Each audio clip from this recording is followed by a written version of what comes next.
पाठ प्रारंभ करते हैं। अखंडम सच्चिदानंदम अवांगमर्षगोचरम आत्मानम अखिलाधारम आश्रये भीष्टसिद्धये अर्थतोप्यद्वयानंदानतीतद्वैत भानतः गुरुनाराध्य वेदांत सारं वक्ष्ये यथामति। शंकरं शंकराचार्यं केशवं वादरायणं सूत्रभास्य कृतौ वंदे भगवन्तौ पुनः पुनः। आप सभी जिज्ञासुओं का इस उत्कर्ष नामक शास्त्राध्ययन उपक्रम में हार्दिक स्वागत एवं अभिनंदन। जैसा कि यह हमारा विचारक्रम कई दिनों से एक निश्चित समय पर दिन के 4 बजे प्रतिदिन प्रवर्तित होता है, उसी क्रम में आज भी प्रवर्तित है। अबाध गति से यह विचारक्रम चला आ रहा है। जैसा कि हम लोग विगत दिनों में कहाँ तक विचार किए, उस विचार से पहले सुपरिचित होंगे, उसके बाद आगे का पाठ प्रारंभ करेंगे। जैसा कि मैं स्थूल शब्दों के माध्यम से बता दूं मोटा मोटी तौर पे कि अभी हमारा विचार पंचीकरण पर प्रवर्तित है।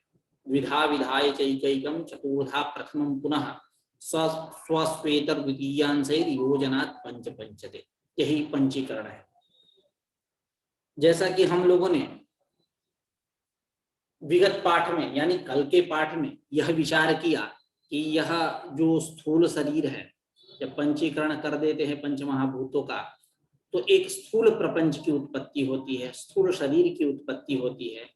तो उस स्थूल प्रपंच में, स्थूल प्रपंच की जो समष्टि है, उस समष्टि से उपहित चैतन्य को हम वैश्वानर और विराट के नाम से जानते हैं, और व्यष्टि से उपहित जो चैतन्य है उसको हम विश्व के नाम से जानते हैं। और ये दोनों विश्व और वैश्वानर दोनों स्थूल विषयों का अनुभव करते हैं। इसके विषय में हम लोगों ने विगत पाठ में विचार भी किया। श्रुति प्रमाण भी यहाँ जागृत स्थानों वही प्रज्ञा इत्यादि करके श्रुति प्रमाण के ऊपर भी विचार किया। सीधे से शब्दों में यदि कहें तो जो पंच ज्ञानेन्द्रिय हैं, पंच कर्मेंद्रिय हैं या 4 अंतःकरण हैं, इनके कोई ना कोई अधिष्ठात्री देवता है। उनसे ये अधिष्ठित होकर के श्रोत्रादि इंद्रिय पंचक जो है वो अग्नि, दिक, वात, अर्क, वरुण, अश्विनी, कुमार से नियंत्रित होते हैं। और इनका जो विषय, स्थूल विषय, उसको विश्व और वैश्वानर अनुभव करता है। जोड़ते जाइएगा, क्योंकि एक लास्ट में आगे आचार्य ने क्रियापद दिया अनुभवतः, यानी स्थूल विषयान अनुभवतः इमौ द्वौ विश्व वैश्वानरौ। और अग्नि, इंद्र, उपेंद्र, यम प्रजापति से क्रमित नियंत्रित है वागादि इंद्रिय पंचक। उनके द्वारा उनका जो विषय वचनादान विहरण उत्सर्गानंदाश्च, वचन आदान विहरण उत्सर्ग और आनंद, इन स्थूल विषयों का ये विश्व वैश्वानर अनुभव करते हैं। और चंद्र, चतुर्मुख, शंकराच्युत से नियंत्रित जो मन, बुद्धि, चित्त, अहंकार, इनका जो विषय क्रमशः आप देख लीजिए कि शंकर चंद्र से मन नियंत्रित है, चंद्र चतुर्मुख यानी ब्रह्मा से बुद्धि नियंत्रित है, और चंद्र चतुर्मुख शंकर से अहंकार नियंत्रित है, और अच्युत से चित्त नियंत्रित है जिसका विषय स्मरण। तो इनका मन का विषय संकल्प विकल्प करना, बुद्धि का विषय है अध्यवसाय, और अहंकार का विषय है गर्व, और चित्त का विषय है स्मरण। इति एतान स्थूल विषयान अनुभवतः इमौ द्वौ विश्व वैश्वानरौ, यानी तत्तद अधिष्ठात्र देवताओं के द्वारा अधिष्ठित जो पंच ज्ञानेन्द्रिय, पंच कर्मेंद्रिय, 4 अंतःकरण, इनके जो विषय स्थूल विषयों का ये अनुभव करते हैं विश्व वैश्वानर। जैसा कि श्रुति प्रमाण भी हम लोगों ने इस पर विचार किया था विगत पाठ में। जागरित स्थानो बहिष्प्रज्ञः सप्तांगः एकोनविंशति मुखः स्थूल भुक् वैश्वानरः, यानी यह वैश्वानर कैसा है? जागरित स्थान, यानी जागरण अवस्था वाला है। जागृत मतलब यूं कहे जागरण अवस्थावान, क्योंकि जागृत क्योंकि जो स्थूल शरीर की जो समष्टि और व्यष्टि सर्वत्र उसका नामकरण किया गया, जागृत इति व्यपदिश्यते, जागृत इति व्यपदिश्यते इत्यादि। तो जागरण अवस्था वाला यह वैश्वानर है। और यह बहिष मतलब बाह्य विषयों का प्रकाशक है, जिसको हम प्रज्ञ भी बोलते हैं। और इसके सप्तांग 7 अंग है। कौन? तो द्युलोक, सूर्य, वायु, आकाश, अन्न, पृथ्वी और आहवनीय अग्नि, ये 7 विषय इसके अंग है। और एकोन विंशति मुखः, 19 इसके मुख हैं। 19 कौन? पंच ज्ञानेन्द्रिय, पंच कर्मेंद्रिय, पंच प्राण और 4 अंतःकरण। एतादृश यह वैश्वानर है जो स्थूल विषयों का भोग करता है। तो जो बातें अभी कही गई उसमें यह श्रुति प्रमाण हो गया। जागरित स्थानो वही प्रज्ञा इत्यादि श्रुति है। फिर उस इसके बाद समष्टि, व्यष्टि और उससे उपहित जो चैतन्य है इसका किस प्रकार से भेद होता है, इसके विषय में भी हम लोगों ने विचार किया। वन और वृक्ष के समान, जलाशय और जल के समान समष्टि और व्यष्टि का अभेद है। तदुपहित जो चैतन्य है इसका अभेद वनावच्छिन्नाकाश, वृक्षावच्छिन्नाकाश के समान, जलाशयगत प्रतिबिंबित आकाश, जलगत प्रतिबिंबित आकाश के समान इनका अभेद है। इनका उपधेयता तदवच्छिन्न तदुपहितम यत् चैतन्य, इसका जैसे वनावच्छिन्नाकाश और वृक्षावच्छिन्नाकाश एक है, जलाशयगत प्रतिबिंबित आकाश हो या जलगत प्रतिबिंबित आकाश हो, दोनों एक है। ठीक उसी प्रकार यह जो विश्व और वैश्वानर जो है ये भी एक है, अलग अलग नहीं है। इनका पूर्ववत अभेद है। जैसे हम लोगों ने कारण शरीर पर विचार किया अभेद के विषय में, सूक्ष्म शरीर, लिंग शरीर पे विचार किया, ठीक उसी क्रम से यहाँ भी विचार करना चाहिए। स्थूल शरीर में भी यही विचार करना चाहिए। स्थूल शरीर के समष्टि से उपहित जो चैतन्य वैश्वानर, व्यष्टि से उपहित जो चैतन्य विश्व, इनका परस्पर उसी प्रकार अभेद करना चाहिए। यहाँ तक हमारा यह विचार क्रम आकर एक पड़ाव पे रुका है। अब इसके आगे की चर्चा करते हैं। एतेषां स्थूल सूक्ष्म कारण प्रपंचानामपि समष्टिरेको महान् प्रपंचो भवति, यथा अवान्तरवनानां समष्टिरेकं महद्वनं भवति, यथा वा अवान्तर जलाशयानां समष्टिरेको महान् जलाशयः। एतदुपहितं वैश्वानरात् ईश्वरपर्यन्तं चैतन्यमपि अवान्तर वनावच्छिन्नाकाशवत् अवान्तर जलाशयगत प्रतिबिंबित आकाशवच्च एकमेव। देखिए, अनुपहित एक आकाश होता है, एक उपहित। जहां उपाधि लगी है वो उपहित है, जहां उपाधि नहीं लगी है वो अनुपहित। सोपाधिक, निरुपाधिक जिसको बोलते हैं। उपाधि सत्ता, व्याप्य सत्ताकत्वम, सोपाधिकत्वम, तच्छून्यम, निरुपाधिकत्वम। जैसे घटाकाश, घटाकाश क्या है? सोपाधिक है, क्योंकि वहां घट उपाधि लगी है। उपाधि सत्ता, व्याप्य सत्ताकत्वम, उपाधि क्या है? उस आकाश की उपाधि क्या है? घट। उपाधि सत्ता यानी घट सत्ता। तया सत्तया, घट सत्तया व्याप्य सत्ता यस्य आकाशस्य सह आकाशः सोपाधिकः। क्योंकि बृहयादौ निक्षिप्ते घटाकाशाभावात्, यदि हम घट में बृहयादि जल इत्यादि डाल दें तो घटाकाश गायब हो जाए। ठीक है, आकाश मतलब खाली स्थान। तो इस प्रकार सामान्य रूप से ये समझते हैं। तो इस प्रकार उपाधि सत्ता, व्याप्य सत्ताकत्वम, सोपाधिकत्वम, अतच्छून्यम, निरुपाधिकम। जहां कोई उपाधि नहीं लगी है वो निरुपाधिक है। तो यह जो 3 शरीर की चर्चा हुई अभी तक, स्थूल शरीर, सूक्ष्म शरीर और कारण शरीर, ठीक, उनकी समष्टि, व्यष्टि इत्यादि सारे विषयों पर विचार हुआ। तो एतेषां स्थूल सूक्ष्म कारण प्रपंचानाम, ना प्रपंच का सबके साथ अन्वय करिए। द्वंद्वादो द्वंद्व मध्ये द्वंद्वान्ते च श्रूयमाणं पदं प्रत्येकम् अभिसंबध्यते।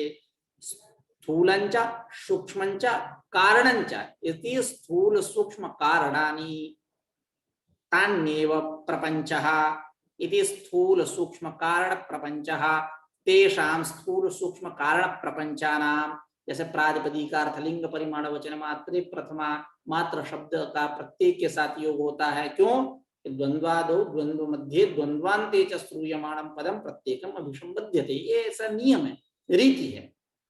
ठीक है, तो स्थूल प्रपंच, सूक्ष्म प्रपंच और कारण प्रपंच, ऐसा अन्वय करेंगे। ठीक है, तो एतेषां स्थूल सूक्ष्म कारण प्रपंचानाम अपि, ये क्या है? प्रपंच है।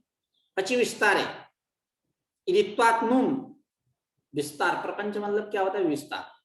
तो स्थूल प्रपंच, सूक्ष्म प्रपंच और कारण प्रपंच, ठीक है, इनका इनकी समष्टि ही एक महान प्रपंच है। इनकी समष्टि कैसी होगी? एक महान प्रपंच। इनका जैसे वृक्षाणाम समष्टि ही वनम, अभी हम लोगों ने विचार किया तत्तद स्थलों पे। तो स्थूल प्रपंच, सूक्ष्म प्रपंच और कारण प्रपंच की समष्टि एक कैसा प्रपंच होगा? महाप्रपंच। जैसे अवांतर वनानाम समष्टि ही एक महद वनम, जैसे यह वन है, एतद वनम, एतद वनम, एतद वनम इत्यादि तमाम वन है। तो उनकी जो समष्टि है वो समष्टि कैसी होगी? महद वनम, महान वन। ठीक है। यथावा, अथवा जैसे अवांतर जलाशयानाम समष्टि ही एक महान जलाशय। अवांतर विभिन्न जलाशयों की समष्टि, जिस प्रकार विभिन्न वनों की समष्टि एक महान वन है, ठीक उसी प्रकार विभिन्न जलाशयों की समष्टि एक महान जलाशय है। ठीक है। यथा अवांतर जलाशयानाम समष्टि ही, विभिन्न जलाशयानाम समष्टि ही एक महान जलाशय। ठीक। एतदुपहितम, एतदुपहितम वैश्वानरात् ईश्वर पर्यंतम चैतन्यमपि अवांतर वनावच्छिन्नाकाशवत् अवांतर जलाशयगत प्रतिबिंबित आकाशवच्च एकमेव। अभी तक क्या बताया? महाप्रपंच, महावन, महाजलाशय की चर्चा हुई। अब एतदुपहित जो चैतन्य है, स्थूल प्रपंच, सूक्ष्म प्रपंच, कारण प्रपंच, इनकी समष्टि और व्यष्टि से उपहित जो चैतन्य है, कौन? आप विचार कर लीजिए। स्थूल प्रपंच के समष्टि से उपहित विश्व, वैश्वानर, वैश्वानर विराट, व्यष्टि से विश्व। सूक्ष्म प्रपंच की समष्टि से उपहित चैतन्य क्या है? सूत्रात्मा, हिरण्यगर्भ, प्राण। व्यष्टि से उपहित चैतन्य तेजस। कारण शरीर पर चले तो उसके समष्टि से उपहित चैतन्य ईश्वर, व्यष्टि से उपहित चैतन्य प्राज्ञ, जीव। तो एतदुपहितम यानी एतदुपहितम मतलब तत्तदुपहितम, स्थूल प्रपंच, सूक्ष्म प्रपंच, कारण प्रपंच। एतदुपहितम क्या? वैश्वानरात् ईश्वर पर्यंतम चैतन्यम, यह चैतन्य भी अवांतर वनावच्छिन्नाकाशवत्, अवांतर वनावच्छिन्नाकाश, जैसे अवांतर वनावच्छिन्नाकाश, तत्तद वनावच्छिन्नाकाश, तत् अवांतर जलाशय प्रतिबिंबित आकाश, ये कैसे हैं? एक है। जैसे एतद वनावच्छिन्नाकाश, एतद वनावच्छिन्नाकाश, एतद वनावच्छिन्नाकाश। आकाश, आकाश, आकाश बोल रहे हैं, वो सारे आकाश क्या है? अनुपहित जो आकाश है। यहां तो उपाधि लग गई है कि एतद वनावच्छिन्नाकाश, एतद वनावच्छिन्नाकाश, एतद वनावच्छिन्नाकाश। यह जो है आकाश एक ही है, उपाधि लग जाने से हम बोल रहे हैं एतद वनावच्छिन्नाकाश, एतद वनावच्छिन्नाकाश। घटाकाश, पटाकाश, मठाकाश, आकाश तो अनुपहित है। ठीक है। तो उसी प्रकार एतदुपहितम यानी स्थूल प्रपंच, सूक्ष्म प्रपंच, कारण प्रपंच से उपहित जो चैतन्य, कौन? वैश्वानरात् ईश्वर पर्यंतम, ठीक विपरीत क्रम है। वैश्वानर से ईश्वर पर्यंत तक यह चैतन्य अवांतर वनावच्छिन्नाकाशवत्, अवांतर बनावच, विभिन्न बनावच्छिन्नाकाश के समान, अवांतर जलाशयगत प्रतिबिंबित आकाश के समान एकमेव, यह एक ही है। ठीक है, समझ में आई बात? एतदुपहितम का अर्थ क्या लेंगे? तत्तदुपहितम यानी सृष्टि त्रयम उपहितम चैतन्यम वैश्वानरात् ईश्वर पर्यंतम, ये सारे अवांतर वनावच्छिन्नाकाश के समान, अवांतर जलाशयगत प्रतिबिंबित आकाश के समान। जैसे वो आकाश एक है, उसी प्रकार यहां भी एक समझना चाहिए, अज्ञाना नहीं। ठीक है। अब यहां तक पंचीकरण का सविस्तृत विवेचन आचार्य सदानंद ने किया। इसके बाद अब यूं कहे कुछ शब्दों के माध्यम से, कुछ पंक्तियों के माध्यम से आचार्य अभी तक जो बात कही गई उसका उपसंहार प्रस्तुत कर रहे हैं। आभ्याम महाप्रपंच तदुपहित चैतन्याभ्याम तप्तायः पिंडवत् अविविक्तम सद अनुपहितम चैतन्यम सर्वं खल्विदम इति वाक्यस्य वाच्यं भवति, विविक्तम सल्लक्ष्यं भवति, एवं वस्तुनि अवस्त्वारोप अध्यारोप सामान्येन प्रदर्शित। क्यों? क्योंकि इसके पहले बात चली थी असर्पभूतायाम रज्जौ सर्पारोपवत् वस्तुनि अवस्त्वारोप अध्यारोप, यही अध्यारोप है। वस्तु में अवस्तु का आरोप करना, जो नहीं है उसको उस प्रकार से समझना। ठीक है। वस्तुनि ब्रह्मणि, वस्तु मतलब सच्चिदानंदात्मक, वस्तुनि अवस्त्वारोप, अवस्तु का आरोप यानी किसका आरोप? अवस्तु यह सकल जगत प्रपंच, इसका आरोप यही क्या है, अध्यारोप।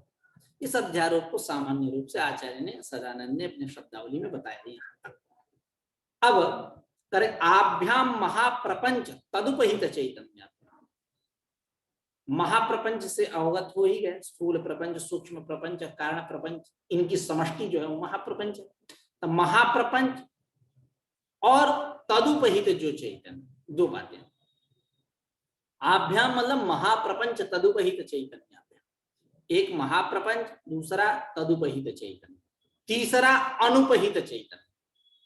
ठीक है, तो महाप्रपंच तदुपहित जो चैतन्य है, इन दोनों के साथ जब अनुपहित चैतन्य तपते हुए पिंड के समान अविविक्त रूप से संयुक्त रहेगा, मतलब एक सा प्रतीत होता रहेगा, तब वह अनुपहित जो चैतन्य है, जो वेदांत प्रतिपाद्य है, जो ब्रह्म है, प्रत्येगात्म तत्व है, वह सर्वम खलविदम ब्रह्म, यह सब कुछ ब्रह्म है, हम में तुम में खड़े खम्भ में घट घट व्यापी राम, इस श्रुति वाक्य का वाच्यार्थ होगा कौन, अनुपहितम चैतन्यम। श्रुति उसी को कह रही है। कब, जब हम इस अनुपहित चैतन्य को हम महाप्रपंच और तदुपहित जो चैतन्य है इससे हम संयुक्त मानेंगे। कैसा, कैसा संयुक्त, तपती हुए पिंड के समान जब हम तादात्म्याध्यास मानेंगे, तादात्म्य व्यपदेश मानेंगे, तब देखिए अयोदहति, तो अयोदहति यानी अय का अर्थ होता है लोहा। लोहा में कभी दाहकता नहीं हो सकती, लेकिन लोग व्यवहार करते हैं अयोदहति, आग जला रहा है, तो आग जला रहा है, अग्नि जला रही है, जो भी, तो आग में दाहकता हो सकती है, लोहा में दाहकता नहीं। आग जला रहा है ये कथन सही है, लेकिन उसके जगह पे प्रयोग क्या कर रहे हैं, अग्नि ही दहती नहीं कर रहे हैं, अयोदहति प्रयोग कर रहे हैं कि अय, अय मतलब लोहा, लोहा दह रहा है या लोहा जला रहा है, ये प्रयोग नहीं कर रहे हैं, आग जला रहा है, यानी उस लोहा को आग मान के बैठ गया। यह बात तभी उपपन्न हो सकती है, या तो आप लोहे को आग मान लो, पहली बात, दूसरी बात, या आप अग्नि के साथ उस लोहे का तादात्म्य मान लो। ठीक है, दो बात हो सकती है। अयोदहति का तात्पर्य हिंदी अर्थ हुआ कि अग्नि जला रहा है, तात्पर्यार्थ, तात्पर्यार्थ की बात कर रहा हूं। ऐसे तो शब्दशः अर्थ करेंगे तो लोहा जला रहा है, लोहा में वो दाहकता नहीं। ठीक है, तो अयोदहति, अय दह रहा है, लोहा दह रहा है, तो दाहकता तो अग्नि का धर्म है, अय में कैसे आएगा। तो यह बात तब उपपन्न होगी जब आप अय को अग्नि मान लो, नहीं तो दूसरी बात कि आप अग्नि और लोहा का तादात्म्य मान लो, तभी यह बात उपपन्न होगी। ठीक है, तो जब हम तादात्म्य का मतलब क्या है, तस्यात्मा तादात्मा, तो एकदम गड्ढ मिलना, मतलब एक है कि दो है, इस प्रकार की एक की ही प्रतीति होना, दो की प्रतीति न होना, उसको हम बोलते तादात्म्य। जैसे ग्वाला इत्यादि क्या करते हैं, राउत जो अहिर इत्यादि यादव जी लोग होते हैं, दूध बेचने आते हैं, जल डाल देते हैं दूध में, तो तादात्म्य है, एकदम पहचान पाओगे आप। निरक्षर विवेकी हंस ही पहचान पाएगा कि, क्योंकि उसकी एक विशेषता है, वो दूध पी जाता है, जल को छोड़ देता है, हम आप तो बता नहीं सकते। तादात्म्य अध्यास, तादात्म्य का मतलब ये मिला हुआ। तो जैसे अयोदहति में हम व्यवहार कह रहे हैं कि अय दह रहा है, तो अय को ले जाकर हम अग्नि के साथ एकदम तादात्म्य स्थापित कर दिए, तभी जाकर के यह व्यवहार कर रहे हैं हम सब की अय जला रहा है, यानी एकदम तादात्म्य। तो यानी इसका मतलब जैसे एक दूसरा उदाहरण ये ले लीजिए, जैसे अंगूठी इत्यादि बनती है, जो चांदी की अंगूठी बनती है, एक ओरिजिनल रजत होता है और एक गिलट होता है। तो स्वर्णकार क्या करते हैं, मोड़ने इत्यादि के लिए उसमें थोड़ा सा गिलट मिला देते हैं, या अपने कमाई के लिए मिला देते हैं, जो भी उनका उद्देश्य हो। ठीक है, कि इसकी खपत कम हो, मिला देंगे तो होगा, तो वो तादात्म्य है। ठीक है, तो जब यह महाप्रपंच और तदुपहित जो चैतन्य है, इन दोनों के साथ यह अनुपहित चैतन्य जो है, जो वेदांत प्रतिपाद्य है, जिसकी वेदांत गाथा गाता है, उसका जब तपते हुए पिंड के समान अविविक्त रूप से प्रतीति होगी, तब हम कहेंगे कि वह अनुपहित चैतन्य सर्वम खलविदम ब्रह्म, इसका वाच्यार्थ है।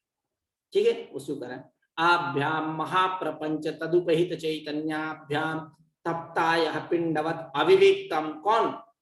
चैतन्यम, कीदृशम चैतन्यम? अनुपहितम चैतन्यम। आगे कहेंगे तप्ताय पिंडवत अविविक्तम सत् अनुपहितम चैतन्यम सर्वम खलविदम ब्रह्म इति वाक्यस्य वाच्यम भवति, यानी वाच्यार्थ होता है। विविक्तम सत्, यदि हम मान लिए आय अलग है, अग्नि अलग है, तादात्म्य नहीं माने, उसी प्रकार हम मान लिए महाप्रपंच तदुपहित चैतन्य और अनुपहित चैतन्य तीनों अलग अलग है, विविक्त मान रहे हैं, अविविक्त नहीं मान रहे हैं, तादात्म्य नहीं मान रहे, तब यह अनुपहित चैतन्य जो है सर्वम खलविदम ब्रह्म, इस श्रुति वाक्य का क्या होगा? वाच्यार्थ नहीं होगा, तब लक्ष्यार्थ होगा। वहां तक जाने के लिए इस श्रुति का उसी में तात्पर्य है, यह बात बताने के लिए हम लक्षणा करनी पड़ेगी।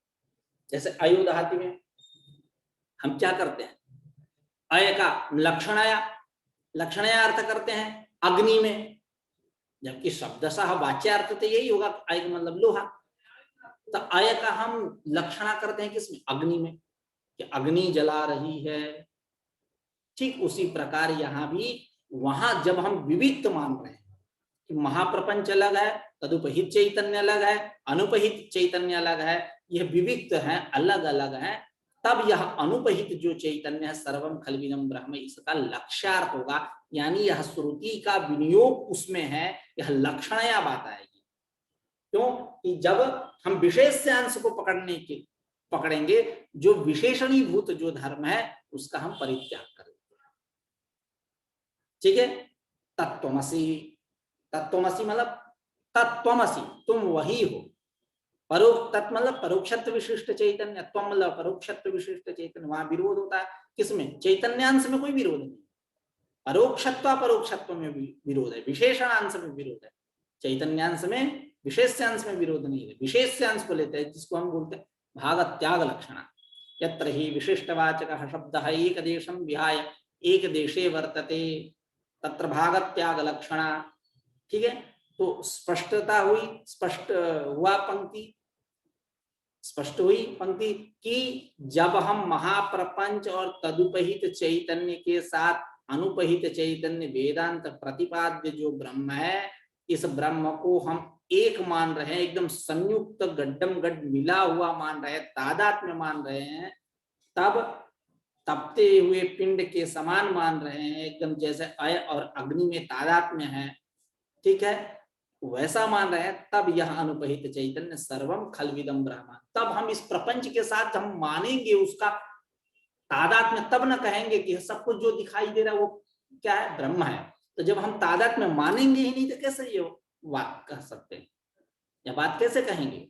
इसका मतलब सर्वम खलविदम ब्रह्म का इसका वाच्यार्थ कब होगा? जब अविविक्तम सत, विविक्तम सत नहीं, अविविक्तम, जब इस प्रपंच के साथ उसका तादात्म्य रहेगा। जब हम विविक्त मान लेंगे, प्रपंच अलग है, महाप्रपंच अलग है, तदुपहित चैतन्य अलग है, या अनुपहित चैतन्य अलग है, तब विविक्तता माने, तब यह सर्वम खलविदम ब्रह्म श्रुति वाक्य का वो लक्ष्यार्थ होगा, लक्षणया हमको वहां धावन करना होगा, सामान्य नहीं, क्योंकि हम तादात्म्य मान ही नहीं रहे। ठीक है, उसी को कह रहे कि आभ्याम महाप्रपंच तदुपहित चैतन्याभ्याम तप्तायः पिंडवत् अविविक्तम सद अनुपहितम चैतन्यम सर्वं खलविदं ब्रह्म इति वाक्यस्य वाच्यं भवति, विविक्तम सल्लक्ष्यम अपि भवति, एवं वस्तुनि अवस्त्वारोपः अध्यारोपः सामान्येन प्रदर्शितः। इस प्रकार वस्तु में अवस्तु का आरोप, रूप जो अध्यारोप है, अध्यास है, उसको सामान्य रूप से आचार्य सदानंद ने प्रस्तुत किया। ठीक है, अब इदानीं प्रत्यगात्मनि इदम इदम अयम अयम आरोपयति विशेषतः उच्यते। कुछ लोग जो है इदम इदम इंद्रियम आत्मेति कथयन्ति, पुत्रम आत्मेति कथयन्ति। ठीक है, ठीक है, कुछ लोग स्थूल शरीरम आत्मेति कथयन्ति, ठीक है, पुत्र आत्मेति कथयन्ति, कुछ लोग हैं। तो इस प्रकार कुछ लोग अज्ञान को आत्मा मानते हैं इत्यादि। इदम इदम, इदम इदम से ले लीजिएगा ना पुंसकलिंग, स्थूल शरीरम, है ना, इंद्रियम इत्यादि कुछ लोग आत्मा मानते हैं। और अयम अयम से किसको लेंगे, कुछ लोग पुत्र, पुत्र को आत्मा मानते हैं, कुछ लोग प्राण, प्राण को आत्मा मानते हैं, प्राण का अर्थ वहां इंद्रिय ही है, ठीक है। कुछ लोग अज्ञानोपहितम या चैतन्यम, उसको आत्मा मानते हैं, इदम से उसको ले लीजिए। तो पुंगलिंग नपुंसकलिंग की व्यवस्था कर लेनी चाहिए। तो कुछ लोग आत्मनि प्रत्यगात्मनि इदम इदम, यह प्रत्यगात्मा है, यह प्रत्यगात्मा है इत्यादि, इदम इदम अयम अयम आरोपयति, आरोप करते हैं, उनको विशेषतः उच्यते ग्रंथकारेण इति शेषा, ग्रंथकार विशेष रूप से बता रहे हैं, उनके मतों का उल्लेख कर रहे हैं यहाँ कि ये इनको आत्मा मानते हैं, ये इनको आत्मा मानते हैं, ये इनको आत्मा मानते हैं। एक बात ध्यातव्य यहाँ है कि पूर्व पूर्व बातें उत्तरोत्तर वाक्य के द्वारा खंडित है। जो पुत्र को आत्मा माना, कुछ लोग स्थूल शरीर को आत्मा मान लिए, यानी स्थूल शरीर को आत्मा मानने वाले जो लोग हैं उनके कथन से पुत्र का आत्मत्व खंडित हो गया। कुछ लोग स्थूल शरीर को आत्मा न मान करके प्राण को यानी इंद्रियों को आत्मा मान रहे हैं। तो प्राण को आत्मा मानने वाले लोग जो हैं उनके कथन से, उनके अनुभव से, उनके श्रुति वाक्य इत्यादि से स्थूल शरीर को आत्मा मानने वाले जो लोग हैं इनके मत का खंडन हुआ है। अभी आचार्य कहेंगे, अपने सब जितने मत हैं सबका उपस्थापन करेंगे, एक श्रुति वाक्य और एक अनुभव वाक्य प्रस्तुत करते चलेंगे। तो सबसे पहले अति प्राकृतस्तु आत्मा वै जायते पुत्रः इत्यादि श्रुतेः स्वस्मिन्नेव स्वपुत्रेऽपि प्रेम दर्शनात् पुत्रे पुष्टे नष्टे च अहमेव पुष्टो नष्टश्च इत्यादि अनुभवाच्च पुत्र आत्मेति वदति। कुछ लोग इसी को आत्मा मानते हैं, पुत्र को ही आत्मा मानते हैं। अति प्राकृतस्तु, अति प्राकृत बोले तो अत्यंत स्थूल बुद्धि वाले जो लोग, अति प्राकृतस्तु श्रुति क्या दे रहे, आत्मा वै जायते पुत्रः, आत्मा ही पुत्र के रूप में आया, पुत्र के रूप में आत्मा ही उत्पन्न हुआ इत्यादि श्रुते है स्वस्मिन् स्वपुत्रे प्रेम दर्शनम। जिस प्रकार अपने से प्यार करता है व्यक्ति, ठीक उसी प्रकार अपने पुत्र से भी प्यार करता है।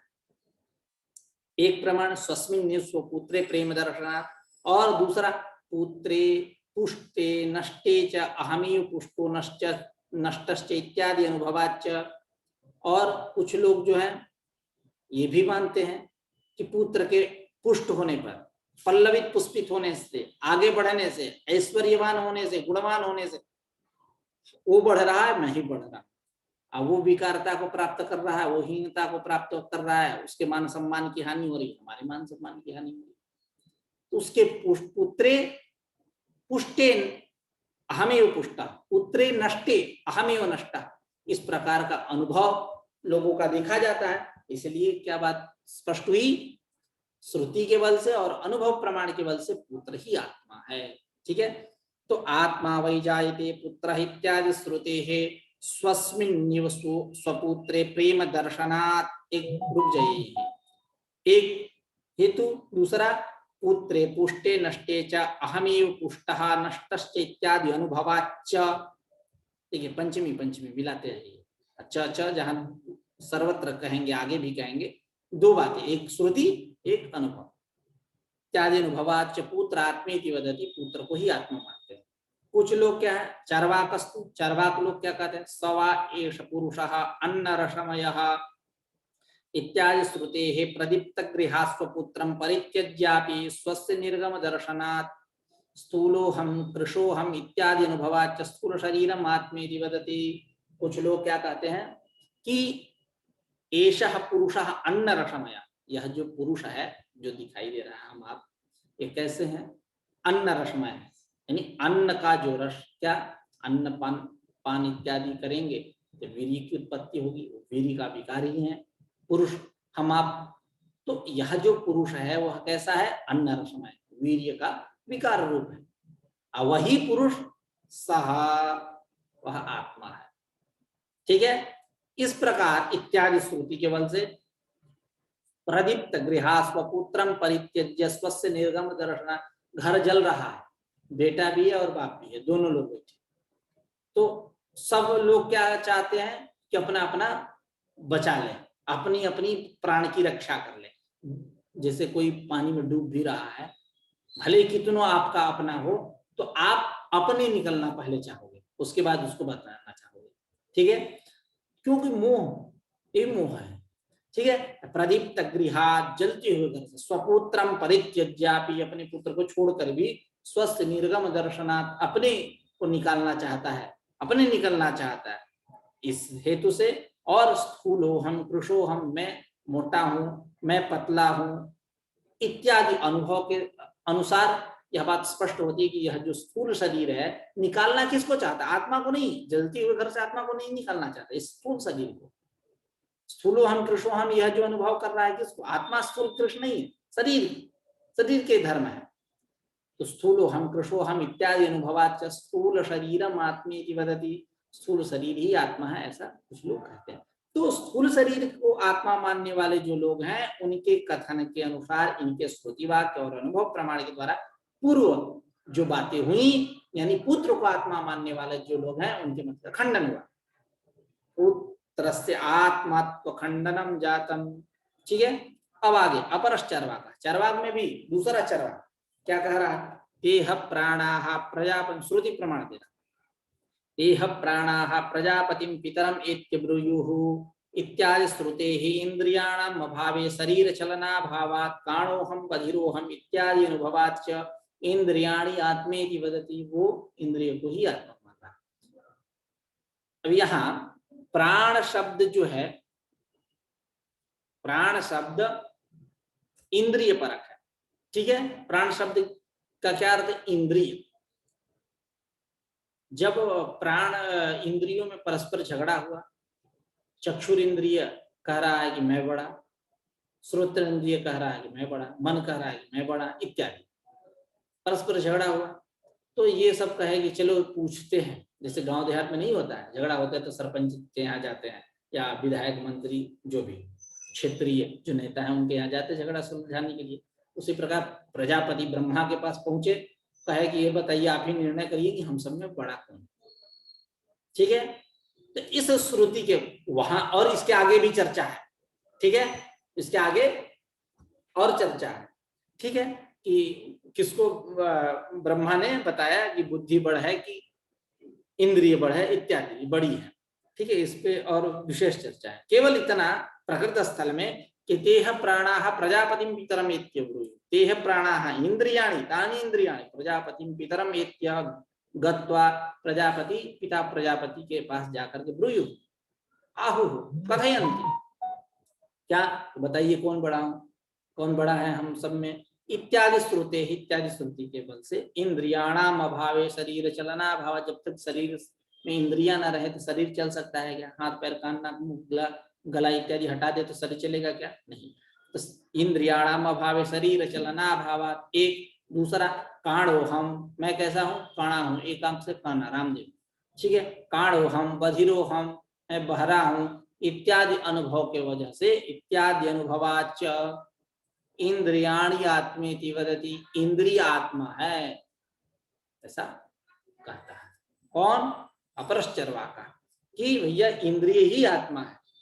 ये अनुभव भी दिया, श्रुति दिया, देह प्राणाः प्रजापतिं पितरम एत्य ब्रूयुः इत्यादि। जब शरीर में इंद्रिया न रहे तो शरीर चलेगा क्या? नहीं, इसलिए इंद्रिया ही आत्मा है। और व्यवहार भी होता है कि मैं काणा हूं, मैं बधिरा हूं, बधिर हूं इत्यादि अनुभव भी है, इसलिए इंद्रिय को ही आत्मा मानो। ठीक है, तो अब इससे क्या हुआ? स्थूल शरीर के आत्मत्व का खंडन हो गया। आगे अपरश्चर्वाका, फिर दूसरा चर्वाक क्या कहता है? अन्योन्तर आत्मा प्राणमय इत्यादि श्रुते है, प्राणाभावी इंद्रियाणि चलना योगात् अहम अश्नायावान अहम पिपासावान इत्यादि अनुभवाच्च प्राणात्मेति वदति। अन्योंतरात्मा, अन्य, तस्माद अन्य, तस्माद अन्न रसमय जो पुरुष है, अन्न का जो रस वीर्य, उसका विकार रूप जो पुरुष है, उस पुरुष से अन्य भिन्न, अंतर, शरीर के अंदर रहने वाला है यह आत्मा कैसा? प्राणमय, प्राणमय है इत्यादि श्रुति के बल से। प्राणाभावे इंद्रियादि चलना योगा, जब प्राण निकल जाएगा तो इंद्रियां काम करेंगी क्या? नहीं करेंगी। मृत व्यक्ति की इंद्रियां काम करती हैं क्या? नहीं करती हैं। इंद्रियादि प्राणाभावे इंद्रियादि चलना योगात, और अहम अश्नायावान, मैं भूखा हूँ, अहम पिपासावान, मैं प्यासा हूँ, इत्यादि अनुभव से क्या कहता है? प्राण आत्मेति वदति, प्राण ही आत्मा है। फिर इससे क्या हुआ?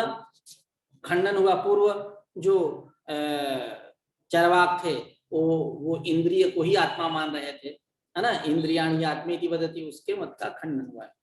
आत्मा के इंद्रिय ही आत्मा है, उस मत का खंडन हुआ। आगे अन्यस्तु चरवाक, अन्य चरवाक क्या कह रहे हैं? अन्योंतर आत्मा मनोमय इत्यादि श्रुते है मनसि सुप्ते प्राणादेह अभावात् अहम संकल्पवान अहम विकल्पवान इत्यादि अनुभवाच्च मन आत्मेति वदति, मन को ही आत्मा मानता है। अन्योंतर, अन्योंतर अन्य, तस्माद अन्य, प्राणमयाद अन्य, इससे अन्य शरीर, अंतर मतलब शरीर के अंदर विद्यमान, अंतर शब्द जो है अधिकरण शक्ति प्रधान है। आत्मा कैसा? मनोमय है इत्यादि श्रुति के बल से मनसि सुप्ते, मन के सो जाने पर प्राणादेह अभावात्, प्राण नहीं रहता है, और अहम संकल्पवान, मैं संकल्प करने वाला हूँ, मैं विकल्प करने वाला हूँ, इत्यादि अनुभव से मन आत्मेति वदति, मन को ही आत्मा मानता है। बौद्ध क्या कहता है? अन्योंतरात्मा विज्ञानमय इत्यादि श्रुते है कर्तुः भावे कारणस्य शक्ति अभावात् अहम कर्ता अहम भोक्ता इत्यादि अनुभवाच्च बुद्धि आत्मेति वदति। अन्य तस्माद अन्य, यानी मनोमयाद अन्य, है ना, इससे अन्य। अंतः, अंतर मतलब शरीर के अंदर विद्यमान यह जो आत्मा है वो कैसा है? विज्ञानमय। कैसा है? क्योंकि विज्ञानवादी है ना, बौद्ध, विज्ञानमय है इत्यादि श्रुति के बल से कर्तुः अभावे कारण से शक्ति अभाव, जब तक कर्ता नहीं रहेगा तब कारण में शक्ति नहीं है। आप जैसे ये लैपटॉप है, मैं इसको संचालित न करूं, जिसके माध्यम से हम लोग पढ़ रहे हैं, तो ये अपने आप संचालित हो जाएगा क्या? साइकिल पे मैं न बैठ के पाउडील मारूं तो साइकिल अपने आप चलेगी क्या? हाँ, बात समझ में आई? तो आप कुलाल ना रहे तो घट अपने आप बन जाएगा क्या? तो कर्तु अभाव है, कर्ता के अभाव होने पर कारण से शक्ति अभावात, कारण में शक्ति भी नहीं रहेगी, एक हेतु। दूसरा अहम कर्ता अहम भोक्ता, मैं करता हूं मैं भोगता हूं इत्यादि अनुभव से मैं क्या निकलना? बुद्धि ही आत्मेति वदति, बुद्धि ही आत्मा है, सब बुद्धि का खेल है। आगे प्रभाकर तार्किक, प्रभाकर ख्यातिवादी हो, तार्किक अन्यथा ख्यातिवादी नैयायिक, इनका क्या मत है इन दोनों का? अन्योंतरात्मा आनंदमय, अन्य तस्माद अन्य, विज्ञानमयाद अन्य, विज्ञानमय आत्मा नहीं है, उससे अन्य शरीर के अंदर विद्यमान यह जो आत्मा है वो आनंदमय इत्यादि श्रुते है, श्रुति के बल से इन बुद्धियादि नाम अज्ञाने लय दर्शना, बुद्धियादि का अज्ञान में लय होता है, यानी सुसुप्ति अवस्था में सब कुछ जाकर के उसी में लीन हो जाते हैं। सुसुप्तो बुद्धियादि नाम अज्ञाने लय दर्शनात्, है ना, एक हेतु। दूसरा अहम अज्ञ, मैं अज्ञ हूँ, कुछ नहीं जानता हूँ, अहम अज्ञानी, मैं अज्ञानी हूँ इत्यादि अनुभव के बल से अहम अज्ञ अज्ञानी दोनों एक ही तात्पर्य, ठीक है, इत्यादि अनुभव के बल से अज्ञानम आत्मेति वदतः। कौन? प्रभाकर तार्किक द्विवचन है, ये दोनों क्या कहते हैं कि अज्ञान ही आत्मा है, ठीक है, क्योंकि बुद्धियादि जो है जाकर के सुसुप्ति अवस्था में अज्ञान में लीन हो जाते हैं, ठीक है, सुसुप्ति में सब कुछ लीन हो जाता है, कुछ नहीं रहता। वही प्रभाकर तार्किक, है ना, प्रभाकर तार्किक तो अन्योंतरात्मा आनंदमय इत्यादि श्रुते है बुद्धियादीनाम अज्ञाने लय दर्शनात् अहम अज्ञ अहम अज्ञान इत्यादि अनुभवाच्च अज्ञानम आत्मेति वदतः। आगे भट्टस्तु, कुमारी भट्ट, इनका क्या कथन है? प्रज्ञान घन एव आनंदमय इत्यादि श्रुते है सुसुप्तो प्रकाश प्रकाशभावात् माम अहम न जानामि इत्यादि अनुभवाच्च अज्ञानोपहितं चैतन्यम आत्मेति वदतः वदति। अज्ञानोपहित चैतन्य को प्रज्ञान घन एव आनंदमय, यह आत्मा कैसा? ज्ञान की प्रचुरता वाला, प्रज्ञान घन, घन मतलब निहाई जिसको बोलते हैं, जिसपे लोहार लोग अपना लोहा वोहा रखते हैं, औजार बनाते हैं, खुरपी कुदाली इत्यादि बनाते हैं खनित्र, तो वो निहाई एकदम मिला हुआ रहता है, उसका जो लोहा रहता है एकदम ठोस लोहा रहता है, ठीक है, कच्चा लोहा नहीं, पक्का लोहा रहता है, जिसपे रख करके पिटाई होती है। भट्टी में लोहा गर्म करता है, उससे जो बनाना रहता है उसी पर रख करके पिटाई करता है, बनाता है, आकार देता है। तो यह आत्मा कैसा? प्रज्ञान, ज्ञान की प्रचुरता वाला है, और आनंदमय, आनंद की प्रचुरता वाला है। प्राचुर्य अर्थ में आप मयट प्रत्यय करिएगा, तत् प्रकृत वचने मयट, ठीक है, प्राचुर्य अर्थ में। तो यह आत्मा कैसा है, ज्ञान की प्रचुरता वाला है और आनंद की प्रचुरता वाला है इत्यादि स्तुति के बल से। सुसुप्तो प्रकाशा प्रकाशद्भावा, सुसुप्ति में प्रकाश और अप्रकाश दोनों मिलता है, यानी प्रकाश मतलब ज्ञान, अप्रकाश मतलब अज्ञान। सुसुप्ति में प्रकाश अप्रकाश दोनों का सद्भाव होने से एक हेतु। दूसरा माम अहम न जाना, मैं अपने आप को नहीं जानता हूं इत्यादि अनुभव के बल से क्या निकला, क्या बात निकली, अज्ञानोपहितम यत् चैतन्यम तदेव चैतन्यम आत्मेति वदति, वही चैतन्य आत्मा है अज्ञानोपहित। माम अहम न जाना, मैं अपने आप को नहीं जानता। सुसुप्ति में कोई किसी को जानता है क्या, कुछ नहीं रहता है। बाद में जब उठेगा तब कहेगा सुखम अहम अस्वापसम न किंचित वेदिसम, ठीक है। तो ज्ञान की प्रचुरता वाला यह आत्मा है, आनंद की प्रचुर, ज्ञान की प्रचुरता वाला जो है, आनंद की प्रचुरता वाला जो है वही आत्मा है। श्रुति के बल से सुसुप्ति में प्रकाश और प्रकाश का सद्भाव होने से, यानी ज्ञान अज्ञान का सद्भाव होने से, और दूसरा हेतु मैं अपने आप को नहीं जानता हूं इत्यादि अनुभव के बल से अज्ञानोपहित चैतन्य ही आत्मा है, ठीक है। आज की चर्चा यही समाप्त करते हैं। अपरो बहुधा असदैव इदमग्र आसीत इत्यादि कल करेंगे, ठीक है। समय भी हो गया है, आज की चर्चा यही समाप्त करते हैं। कुछ पूछना है तो पूछ सकते हैं।